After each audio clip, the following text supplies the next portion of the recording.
Welcome to today's class, and here we have find the positive difference between the sum of 1.8 and 3 and the product of 8 and 0.3.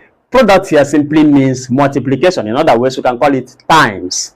Then sum means addition. So we are required to add these numbers and then multiply these two numbers again, and whatever they give us, we subtract them from each other. Let me also quickly bring your mind into knowing that the difference between two numbers can either be positive or negative. Now, what do I mean by that? Let me give you an instance. The difference between these two numbers, 2 and 5, can either be positive or negative. Let me now show you. 2 minus 5 is different. The difference between 2 and 5. It will give us minus 3.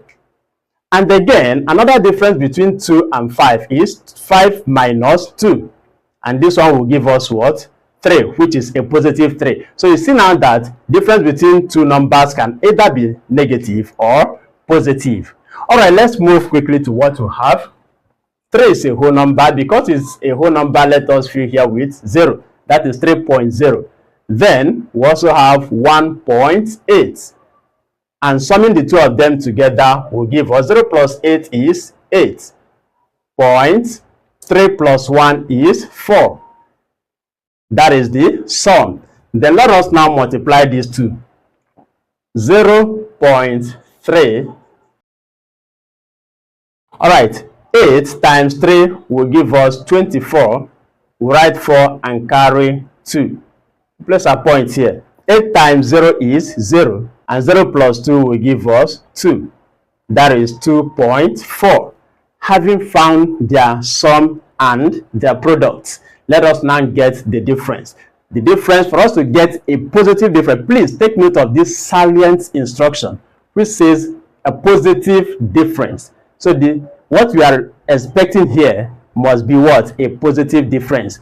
In so doing, that means we are going to use the bigger number to subtract the smaller number.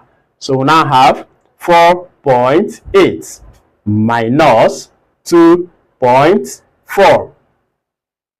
8 minus 4 will give us 4. 4 minus 2 will give us 2. Therefore, the answer to this is 2.4. Do have a wonderful day. Bye-bye.